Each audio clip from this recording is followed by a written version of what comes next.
ഇന്നത്തെ കളി എങ്ങനെയുണ്ട്? ബ്രസീലിന്റെ കളി ഞങ്ങളെ മെസ്സി അടിപൊളിയായി ജയിച്ചിട്ടുണ്ട്. ആളാരാ? എങ്ങനെയുണ്ട് ഇന്നത്തെ കളി?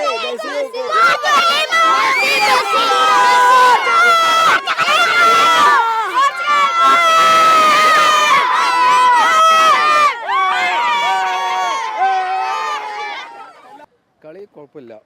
ബ്രസീൽ ഒന്നും കൂടി മെച്ചപ്പെട്ട് വന്നിട്ടുണ്ട്. ഇനി അടുത്ത കളി എന്താണെന്നുള്ളത് പറയാൻ പറ്റൂല.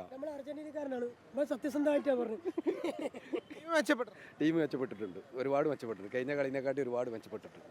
ചെറിയ ജർമ്മനിയുടെ ജേഴ്സി ഒക്കെ ഇട്ടത് എന്തോന്നു? കളി എങ്ങനെയുണ്ട്? കളി കുഴപ്പമില്ല. ഈ ജർമ്മനിയുടെ ആളാണോ? അർജന്റീന ജേഴ്സി ജർമ്മനി ആണല്ലോ. എങ്ങനെ തോന്നുന്നു കളി? എങ്ങനെ തോന്നുന്നു കളി? ഇന്ന് നല്ല കളിയാണ് കളിച്ചിരിക്കുന്നത്. പിന്നെ അടുത്ത കളി നമ്മൾ ഇതിൽ ഉഷാറായിട്ട് വരും. ഇനിയും ഗോളുകൾ സ്കോർ ചെയ്യും. വേൾഡ് കപ്പ് നമ്മൾ തൂക്കും. ബ്രസീൽ ഇല്ലാത്തതിന് ഒരു ഇതും ഇന്നത്തെ കളിയിൽ കാണുന്നില്ല. അടുത്ത കളിയിൽ നെയ്മർ നമ്മളെ സുൽത്താൻ ഉണ്ടായിരിക്കും. നല്ല കളി ഉണ്ടായിരിക്കും. അപ്പോൾ എല്ലാവരും കളി കാണാൻ നമ്മളെ MS സെൻട്രൽ സ്കൂളിൻ്റെ അടുത്തേക്ക് വരിക. നല്ല സ്ക്രീനൊക്കെ വെച്ചിട്ടുള്ള കളിയുണ്ട്. എല്ലാവരും ഉഷാറാക്കി വരിക. നമ്മളെ വിവാ ബ്രസീലിൻ്റെ എല്ലാ ഫാൻസരും വന്ന് അടുത്ത കളി ഇവിടെ കണ്ട് ഉഷാറാക്കുക. എന്തോന്നു മൊത്ത കളിയിലൊരു ടോട്ടൽ സ്ട്രക്ചർ അങ്ങനെ? വളരെ അധികം നന്നായിട്ടുണ്ട് ഈ പ്രാവശ്യത്തെ കളി. തീർച്ചയായിട്ടും ഡിഫൻസിനെ പറ്റി പറയുകയാണെന്നുണ്ടെങ്കിൽ നമ്മളുടെ സൂപ്പർ താരങ്ങളെല്ലാവരും നല്ല പോലെ ഡിഫെൻഡ് ചെയ്തിട്ടുണ്ട്. മിഡ്ഫീൽഡിലാണെന്നുണ്ടെങ്കിൽ കാസമീറോ, അതുപോലെ നമ്മളുടെ ഡാനിലോ, ഇവരൊക്കെ നല്ല മിഡ്ഫീൽഡ് സൂപ്പറായതുകൊണ്ടാണ് അവരുടെ ഒരു ശക്തമായ മിഡ്ഫീൽഡിങ്ങിലൂടെയാണ് നമുക്ക് ഈ 0 കീപ്പ് ചെയ്യാൻ പറ്റിയത്.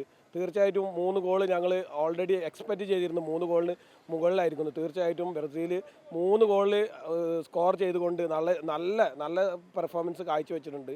തീർച്ചയായിട്ടും ഞങ്ങളുടെ കോച്ച് ആൻസലോട്ടിയുടെ ഒരു മാസ്റ്റർ പ്ലാൻ ആയിരുന്നു നമ്മുടെ ഡിയാഗോയെ താൽക്കാലികമായിട്ട് ബെഞ്ചിലിരുത്തിയിട്ട് അടുത്ത പ്ലെയറായ കുനയെ കൊണ്ടുവരാൻ. തീർച്ചയായിട്ടും കുനയെ കൊണ്ടുവന്ന് അദ്ദേഹം 2 ഗോൾ സ്കോർ ചെയ്തു.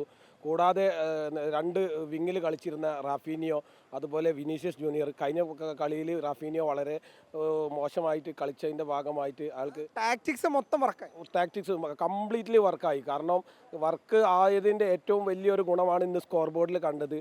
3-0. തീർച്ചയായിട്ടും ഹാഫ് ടൈമിൻ്റെ മുൻപ് 45 മിനിറ്റ്സിൻ്റെ മുൻപായിട്ട് ബ്രസീൽ സ്കോർ ചെയ്തു. ഞാൻ ടെൻഷൻ ഇല്ലാതെയാണ് രണ്ടാമത്തെ 45 മിനിറ്റ്സ് കളിച്ചത്.